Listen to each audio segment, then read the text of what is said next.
Oh yeah, I did. It's a lot of fun. Yeah, it is. Yeah. No break in you. Ladies and gentlemen, Gigi Bowman.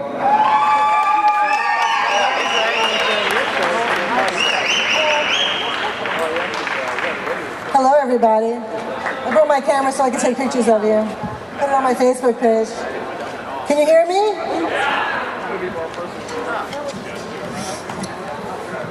Okay, if I seem a little off, it's because I took Allegra because Florida is allergic to me or I'm allergic to Florida, so excuse me. I'm here to talk about Liberty Candidates, which is the theme of PaulFest is where do we go from here? And we all need to take what we have gotten from Dr. Paul, the message, and we need to focus on what we can bring to the United States, doing what we do best. And a lot of people have gotten a fire inside of them from Dr. Paul, and they decided that they want to run for office on his platform. And it's really what it's all about. At the end of the 2008 election, Dr. Paul put a letter out. You could probably find this online. I've saved it over the years. And he said, and I quote, "Yet we must not reflect long. We must press our efforts and lay the groundwork for the future of our movement and country. The 2010 election cycle is just around the corner. We must redouble our efforts to educate our fellow citizens, recruit and support Liberty candidates, and marshal our resources for the battle ahead." Well, I took that seriously because I live in New York and I had a couple of friends who wanted to run for office because they were inspired by Dr. Paul, and there was absolutely nowhere to distinguish him from other candidates. I looked all over the internet where I could just, post about him, put his picture, put information, and there was nothing. So I started the organization Liberty Candidates, and it took a while to get where we are today. In the beginning, I had 3 people helping me. We had a committee of 3 people, and instead of having an application or having people come to us, we went searching to see who out there talked about Ron Paul in their websites that they put out, and we found Liberty Candidates, and we didn't ask them, we just put them up. But over time, we changed things, and we ended up having a committee which today has about 130 people, and they are kick-ass, okay? These people are selfless. We have applications filled out every single day by people running for office, and it's like an essay. I've heard it's worse than an SAT when they, sit down to look at this thing and go, oh my God, look at these questions. But we want to make sure that the people who are running for office, who are inspired by Dr. Paul, know what the hell Agenda 21 is, or know, that the NDAA is not something that's, patriotic, or that the Patriot Act is not a good thing. So we know that Ron Paul supporters know this stuff, and when they run for office, we don't really have to worry because this is the message they're going to get out there.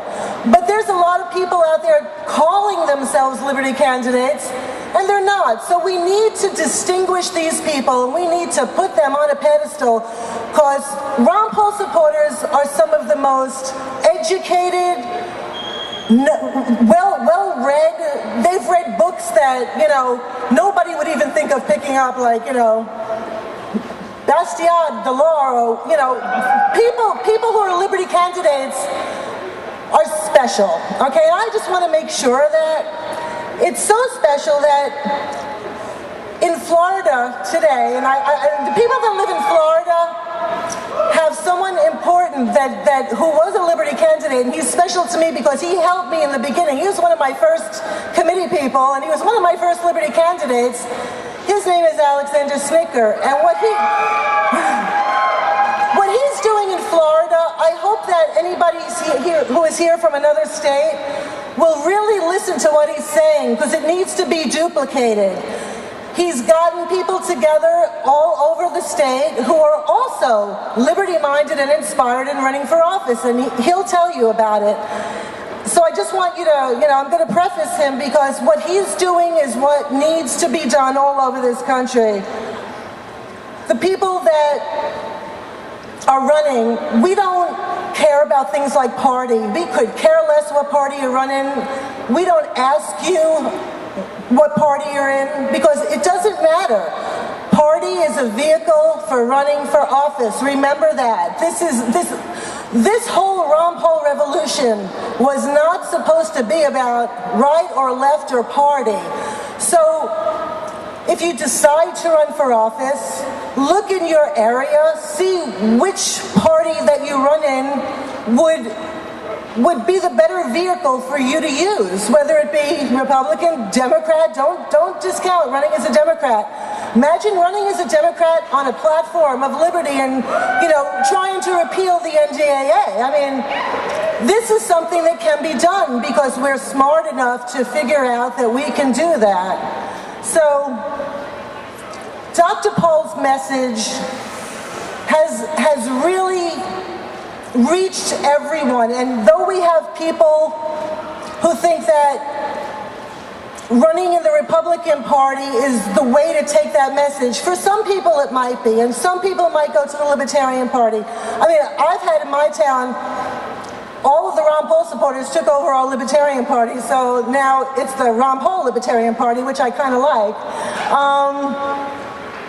So just remember that it's the passion inside you and the fire that's going to reach the people. Even if you don't win, it's not really about winning, because even when you don't win and you run for office, you have no idea how many people you might have inspired to go and pick up a book and understand, that they're having the government overreach and infringe on all their liberties. And they learned that from you running for office. So did you really lose? You didn't lose. I'd like to take everybody in office right now. I think they're all garbage, and hopefully one day we can get rid of them all and fill it up with people like you. Working people who are ragamuffins. I don't know, my shirt, I'm a ragamuffin. Basically that means that I'm not going to put on a suit and try to act like a Republican in order to win. I'm going to be who I am. I'm going to stand for who I am. You want to wear an End the Fed shirt? That's what it's all about.